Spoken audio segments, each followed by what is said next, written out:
Peace be upon you, brothers and sisters. This is Said Mirza from willnotreason.com, and in today's talk I wanted to look at what the Quran has to say about feminism.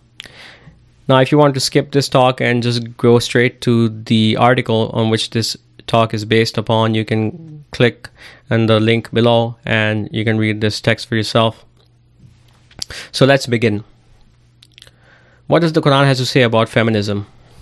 Feminism is defined as the advocacy of women's rights on the basis of the equality of the sexes. But you might find this surprising to know that the Quran, God's final revelation to mankind, rejects this idea of the equality of the sexes outright. The Quran is clear that the male is not like the female and that men are responsible for women. And for those of us who hold fast to the Quran and believe it to be from God, that is, the believers, it is imperative that we reject this insane and insidious ideology of feminism and proclaim the truth from God and mend our ways before the command of God, that is, the day of judgment, comes. Before I proceed with this talk, I wanted to give credit to Brother Gerrans and Alan Watt for many of the ideas presented here. All the following translations are from the Quran, a complete revelation, which you can download for free from Qur'anite.com. So let's begin. We read in chapter 3, verses 35 and 36 of the Quran.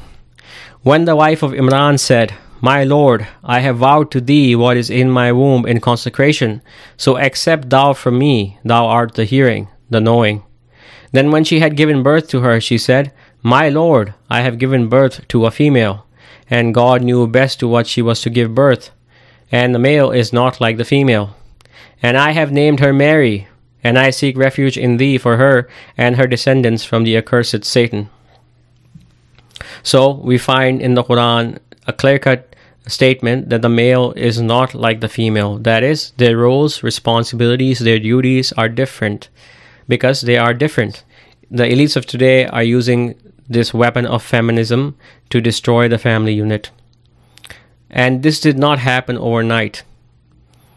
Today's degenerate society is a direct consequence of the careful planning done by these elites over many centuries. And the end goal was always to destroy the pillars of religion, of family, of tribe. They would provide protection. And once these protections were gone, then a man would have no recourse but to depend upon the state. And we can see that this is precisely what has happened in the West. A disbeliever today has no recourse for protection or provision unless he follows the dictates and policies and whims of the state.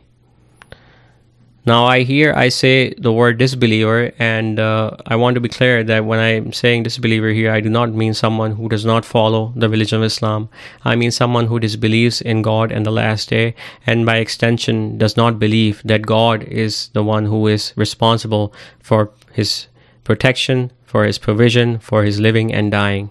So a person who does not believe that ultimately God is his protector and helper, then obviously once all these pillars of the society are crumbled around him, are destroyed, and he does not have anyone to depend upon or to trust upon, that is his family or his tribal members, leaders, then he will obviously feel that he has to go along with the dictates of the state.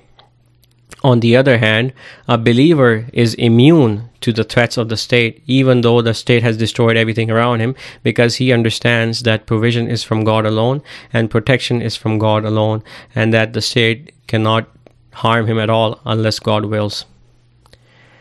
Traditionally, societies accepted and encouraged the differentiation between the role of a man and a woman, a husband and a wife, a father and a mother.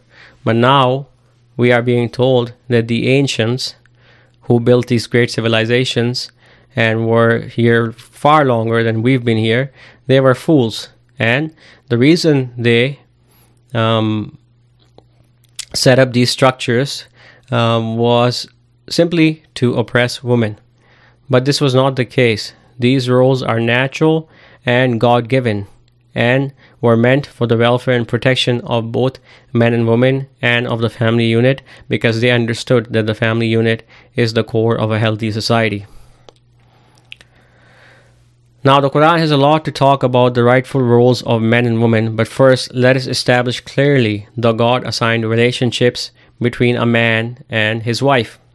We read in the Quran, chapter 4, verse 34, "Men are responsible for women by what God has favored one of them over another, and by what they spend of their wealth. And the righteous women are humbly obedient, keeping unseen what God keeps. And those from whom you fear contempt, admonish them, and leave them in beds apart, and strike them. But if they obey you, then seek not a path against them. God is exalted and great." Men are responsible for women because God has favored them with physical and intellectual superiority over them. And they are responsible for women because they spend of their wealth. So it is clear that it is a man's duty, his responsibility, to provide for his family, and he is to be the sole breadwinner.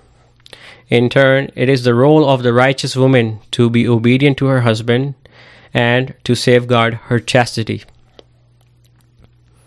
Now, this is a far cry from the degenerate society of today, which encourages women to go out and make a living and to oppose their husbands in what is right and fitting.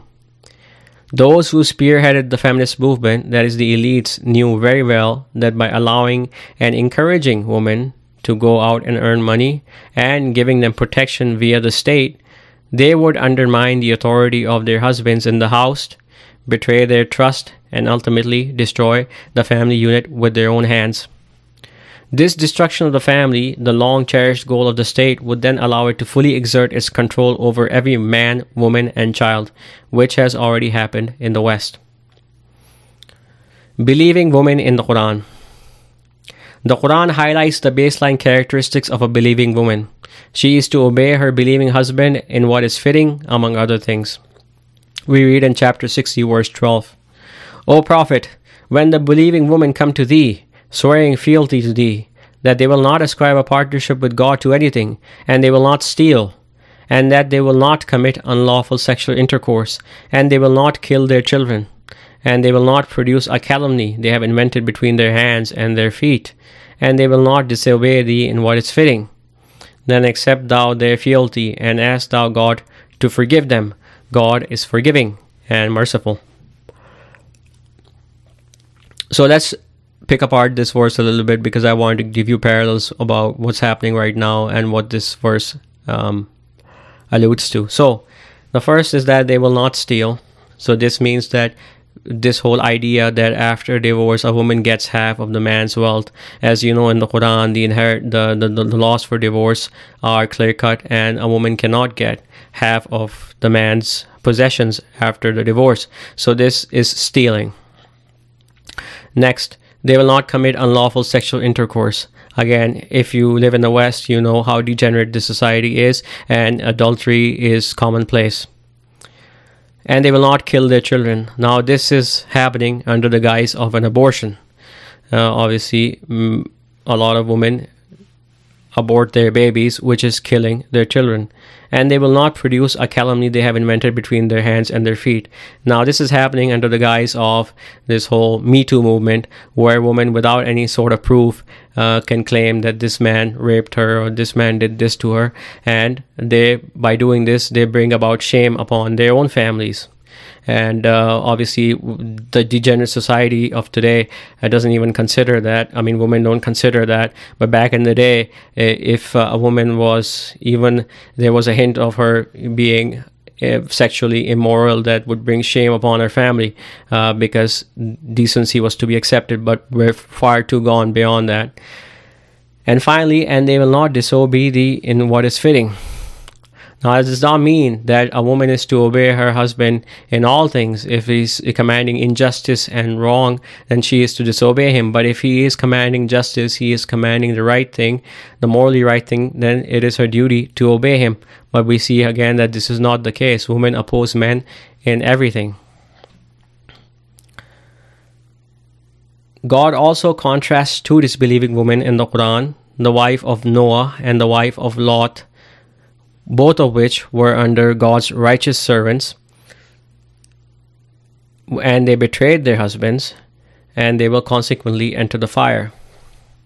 We also have the example of the believing woman in the Quran, the wife of Pharaoh, and Mary, the mother of Jesus, who was a devout woman. We read in chapter 66, verses 10 to 12. God has struck a similitude for those who ignore warning, the wife of Noah and the wife of Lot. They were under two of her righteous servants, but they betrayed them, and they availed them nothing against God. And it was said, "Enter you twain the fire with those who enter."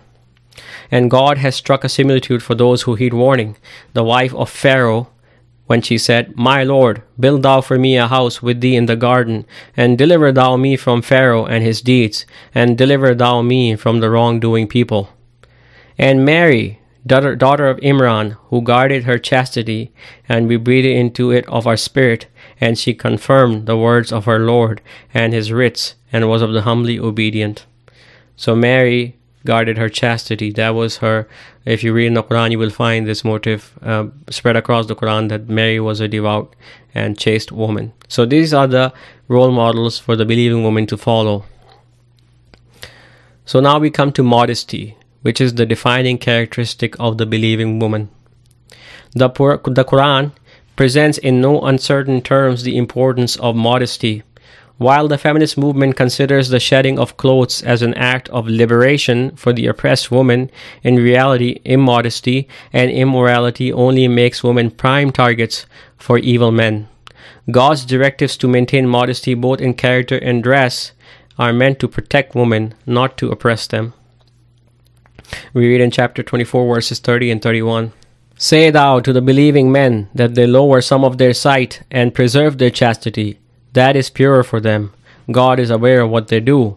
And say thou to the believing women that they lower some of their sight and preserve their chastity, and that they show not their adornment save that apparent of it, and that they draw their coverings over their bosoms, and not reveal their adornment save to their husbands, or their fathers, or the fathers of their husbands, or their sons, or the sons of their husbands, or their brothers, or the sons of their brothers, or the sons of their sisters, or their women, or what their right hands possess, or male attendants who have not the resourcefulness of men, or the children not yet aware of a woman's private parts. And let them not strike their feet to make known what they hide of their adornment, and turn to God altogether, O believers, that you might be successful." We read in chapter 33, verse 59, "O prophet, say thou to thy wives and thy daughters and the women of the believers, that they draw down over them some of their garments, that will tend to them being recognized and not hindered, and God is forgiving and merciful." The wives of the prophet, a role model for the believing woman. The following directives to the wives of the prophets should serve as a sufficient guide for the believing woman in our day and age. We read in chapter 33, verses 30 to 35. "O wives of the prophet, whoso among you commits manifest sexual immorality, for her the punishment is doubled, and that is easy for God. And whoso among you is humbly obedient to God and his messenger, and works righteousness, we will give her her reward twice over, and we have prepared for her a noble provision. O wives of the prophet, you are not like any among women. If you are in prudent fear, then be not soft in speech, lest he in whose heart is disease should desire, but speak a fitting word. And stay within your houses, and display not yourselves with the display of the former time of ignorance, and uphold the duty, and render the purity, and obey God and his messenger. God but intends to remove abomination from you, people of the house, and to purify you completely. And remember what is recited within your houses of the proofs of God and of wisdom. God is subtle and aware. The submitting men and the submitting women, and the believing men and the believing woman, and the humbly obedient men and the humbly obedient woman, and the truthful men and the truthful woman, and the patient men and the patient woman, and the humble men and the humble woman, and the men who give charity and the woman who gives charity, and the men who fast and the woman who fast, and the men who preserve their chastity, and the women who preserve, and the men who remember God much, and the women who remember, God has prepared for them forgiveness and a great reward. While I recognize that the degenerate society of today is too far gone in the spheres of immorality, degeneracy, and stupidity, that unless God wills, we are unable to change the course, Nevertheless, I must urge you, the believing men and women, to pay heed to God's commands and make a meaningful change in your behavior, mindset, and appearance. We are only responsible for ourselves. Ultimately, the command belongs to God. He does what He desires. The command of God is coming, so seek not to hasten it. Glory be to Him, and exalted is He above that to which they ascribe a partnership. That's chapter 16, verse 1. And that's it for now. God willing, until next time, peace and blessings be upon you.